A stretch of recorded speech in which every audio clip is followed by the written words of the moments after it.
जरा सोचो तुम इतने खूबसूरत हो जाओ कि घर से बाहर निकलते ही लड़कियों का जमावड़ा लग जाए और तुम्हारी खूबसूरती को संभाल पाना उनके बस की बात ही ना हो। कुछ ऐसा ही होता है हमारी आज की कहानी में। कहानी की शुरुआत होती है मास परिवार से, जो पिछली कई पीढ़ियों से सबसे सुंदर इंसानों में से थे। लोग उनकी खूबसूरती की वजह से उन्हें बेहद पसंद करते थे और यही उनके पैसे कमाने का तरीका था। उनका सबसे बड़ा बेटा ओकिस एक टिकटॉक स्टार है। उसके दिलकश चेहरे की वजह से उसके करोड़ों फॉलोअर्स थे। इसके अलावा वो आम लड़कों की लड़कियों से सेटिंग करवाने में भी मदद करता था। उसका बाप पार्कर भी अपने समय में हद से ज्यादा खूबसूरत था, जो आए दिन लड़कियों का दिल तोड़ता था। उसने 1200 से ज्यादा लड़कियों को डेट किया था और आखिरकार उसे अपने बच्चों की माँ मिल गई। उसकी माँ भी काफी खूबसूरत थी, लेकिन थोड़ा आदमियों की तरह। अबे इसकी तो मूछें भी हैं। उनका छोटा बेटा कुलीन घर में सबसे ज्यादा सुंदर है। पूरे परिवार को अपनी खूबसूरती पर नाज था, लेकिन कुलीन चाहता था कि वो एक आम जिंदगी गुजारे। वो अक्सर सोचता था कि अगर वो थोड़ा कम सुंदर होता तो हर बार बाहर निकलने पर उसके पीछे लड़कियों की भीड़ ना पड़ती। उसके सुंदर चेहरे की एक झलक देखते ही लड़कियां पागल सी हो जाती। किसी की नाक से खून बहता तो कोई अपने बाल नोचकर इधर उधर कूदने लग जाती। नतीजा ये हुआ कि कुलीन की आज तक किसी लड़की से बात तक नहीं हो पाई थी। वो ज्यादा बाहर नहीं जाता था और अब तक घर से ही पढ़ रहा था। कुलीन के पास अपनी मछली के अलावा बात करने के लिए कोई भी नहीं था। वो अकेला ही पत्ते खेलते हुए मछली से बातें करता रहता। उसके इस बर्ताव से उसके परिवार को काफी चिंता हो रही थी। ओकिस कई बार उसे सुंदर लड़कियों की तस्वीरें दिखाकर पंप देता कि जा भाई दुनिया में लड़की लड़की पटा, क्या कर रहा है तू। लेकिन कुलीन कहने लगा कि उसे एक ऐसी लड़की चाहिए जिसे उसकी सुंदरता से फर्क ही ना पड़ता हो। वो चाहता था कि लड़कियां उसके दिल के लिए उसे पसंद करें। जब कोई तरकीब काम नहीं आई तो परिवार वालों ने एक नया तरीका सोचा। उन्होंने गरीब होने का नाटक करने का प्लान बनाया ताकि वो कुलीन को स्कूल जाने पर मजबूर कर सकें। एक रात जब कुलीन पानी पीने उठा तो उसने अपने माँ बाप को बात करते सुना कि अब से वो लोग नाश्ते में सिर्फ अंडे खाया करेंगे ताकि कुलीन को घर से पढ़ाने के पैसे जमा हो सके। ये सुनकर उसे काफी पछतावा हुआ और अगली सुबह उसने स्कूल जाकर पढ़ने का फैसला किया। ये सुनकर पूरा परिवार खुशी से नाचने लगा। लेकिन फिर कुलीन ने कहा कि मैं तो सिर्फ लड़कों के स्कूल में जाऊंगा।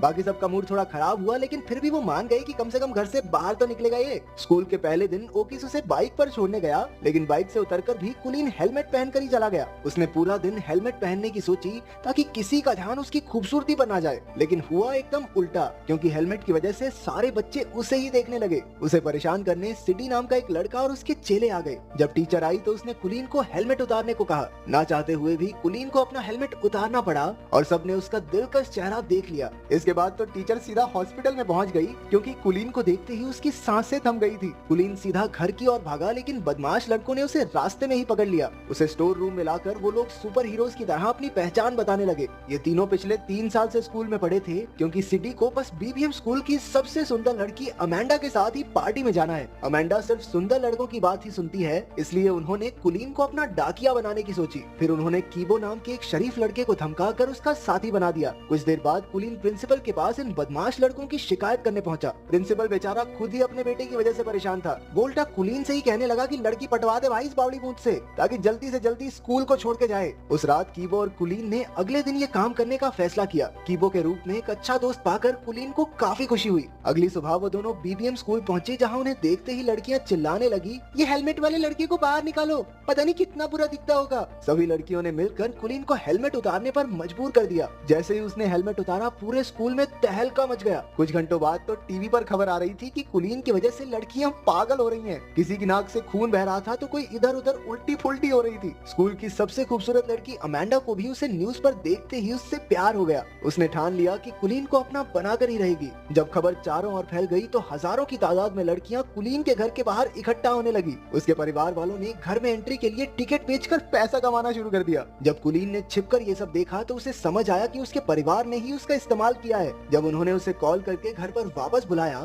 तो कुलीन ने लौटने से साफ इनकार कर दिया। और तो और इतनी सारी लड़कियों की वजह से अपनी मछली की बुरी हालत देखकर उसका दिल और टूट गया। अब वो एक बिल्डिंग की छत पर उसे ढूंढ रही लड़कियों से छुपता फिर रहा था। अचानक एक लड़की ने पीछे से आकर कहा, छलांग वलांग मारने का तो प्लान नहीं है ना तुम्हारा। कुलीन हैरान होकर उसे देखने लगा, क्योंकि वो पहली लड़की थी जो उसे देखकर बेहोश नहीं हुई। उसे देखकर कुलीन के दिल की धड़कन बढ़ने लगी और वो कुछ बोल तक नहीं पाया। इसके बाद वो लड़की भी कुछ नहीं बोली और वहाँ से चली गई। कुछ देर बाद वो कीबो के घर रात गुजारने पहुंचा। कीबो और उसकी दादी ने उसका काफी ख्याल रखा। कीबो के कमरे में कुछ बहुत ही रेयर कार्ड्स को देखकर वो काफी खुश हुआ, क्योंकि उसे भी ऐसे कार्ड्स कलेक्ट करने का शौक था। अगले दिन दोनों छत वाली लड़की को ढूंढने लड़कियों के स्कूल में गए। वहाँ पर उनकी मुलाकात अमेंडा से हो गई, जिसे उन्होंने सिटी का खत दे दिया। अमेंडा कुलीन की खूबसूरती से फर्क न पड़ने का नाटक करने लगी, लेकिन जैसे ही वो गया अमेंडा की नाक से भी खून निकलने लगा। कुलीन को सीढ़ियों पर वो लड़की फिर से दिखी, लेकिन अपने आसपास लड़कियों के झुंड की वजह से वो उससे बात नहीं कर पाया। अगले कुछ दिनों तक कुलीन और कीबो साथ रहे और दोनों में गहरी दोस्ती हो गई। अगले दिन कीबो कुलीन को फुटबॉल देखने साथ ले गया, जहाँ वो अक्सर रेरे नाम की लड़की से मिलने जाता था। कीबो इस लड़की को बेहद पसंद करता था। मैच के बाद कुलीन की नजर अचानक उस छत वाली लड़की पर पड़ गई। वो तो बस उसे देखता ही रह गया। तभी कीबो ने आकर उन्हें मिलवाया और कहा कि उसका नाम रेरे है। तब जाकर कुलीन को पता चला कि कीबो भी इसी लड़की को पसंद करता है। रेरे और कीबो काफी अच्छे दोस्त थे और उन्हें साथ देखकर कुलीन को जलन होने लगी। वो रात को ठीक से सो भी नहीं पाया क्योंकि उसे समझ नहीं आ रहा था कि वो करे क्या। आखिरकार उसे याद आया कि उसका भाई ओकिस भी तो लव गुरु है, उससे मदद मांगनी चाहिए। अगली सुबह कुलीन को अपने सामने देखकर ओकिस की तो आंखें भर आई। वो कुलीन को लड़कियों से बात करने में कब से मदद करना चाहता था। अब तक कुलीन ने अपने परिवार को भी माफ कर दिया था क्योंकि अगर वो बाहर न जाता तो रेरे से उसकी मुलाकात भी न हो पाती। फिर दोनों भाई सामान लेने गए, जहाँ ओकिस ने बताया कि कुलीन उस लड़की को कैसे पटा सकता है। कुलीन ने बिल्कुल वैसा ही किया, लेकिन उसे एहसास हुआ कि वो रेरे को उतना नहीं जानता जितना कीबो जानता है। लेकिन वो फिर भी हार नहीं मानना चाहता था। एक दिन अमेंडा ने लड़कों के स्कूल में आकर कुलीन को अपने जन्मदिन की पार्टी का न्योता दिया और साथ साथ एक फोन भी थमा दिया कि बाबू मुझे इससे कॉल करना, ठीक है।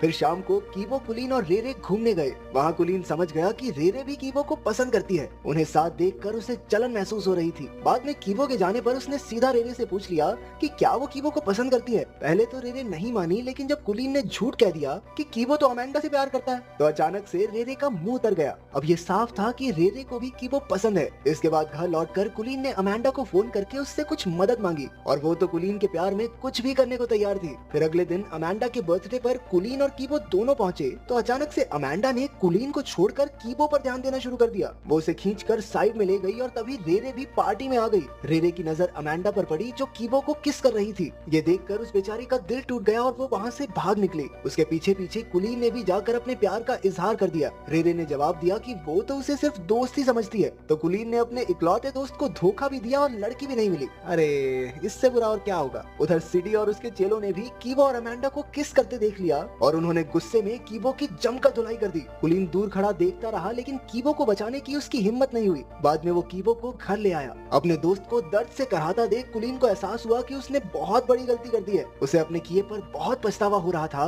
और आखिरकार उसने सारी कहानी कीबो को बता दी। इस धोखे से कीबो हैरान रह गया। वो कहने लगा कि अगर उसे पता होता कि कुलीन भी रेरे को पसंद करता है तो वो खुद ही पीछे हट जाता, लेकिन कुलीन के दिए धोखे के बाद से वो उसका दोस्त बनकर नहीं रहना चाहता। कुलीन पूरे 1 महीने बाद घर लौटा। उसने किसी से बात नहीं की और खुद को कमरे में बंद कर लिया। उसे अपने दोस्त की बहुत याद आती थी। घर पर उसकी माँ ने उसे उसकी मछली दी जो एकदम सही सलामत थी। अपनी माँ की बातें सुनकर कुलीन को एहसास हुआ कि लोग उससे कितना प्यार करते हैं। अब उसने फैसला किया कि वो कीबो को जरूर मना लेगा। अगली सुबह उसने रेरे को जाकर सब सच बता दिया। इसके बाद उसने कीबो के पास जाकर उससे माफी मांगने की कोशिश की तो पहले तो कीबो नखरे मारता रहा, लेकिन बातों बातों में कुलीन ने कीबो से बुलवा लिया कि वो रेरे को कितना प्यार करता है। बाद में पता चला कि रेरे फोन पर सब कुछ सुन रही थी। आखिरकार उन दोनों के बीच की गलतफहमियां दूर हो गई थी। कुछ दिन बाद सब डांस पार्टी में गए, जहां कीबो की पार्टनर रेरे थी और कुलीन की पार्टनर अमेंडा। आखिरकार कुलीन और अमेंडा को डांस के किंग और क्वीन का खिताब मिला। जहां एक और सारी लड़कियां उसे स्टेज पर देखकर पगला रही थी, वहीं उसे एक लड़की की आवाज आई कि इतना भी अच्छा नहीं दिखता ये सुनते ही कुलीन का दिल एक बार फिर से जोरों से धड़कने लगा और उसकी नजरें इस अनजान लड़की को ढूंढने लगी। तो अगर एक दिन के लिए तुम इतने खूबसूरत हो जाओ तो तुम क्या करोगे, कमेंट्स में जरूर बताना।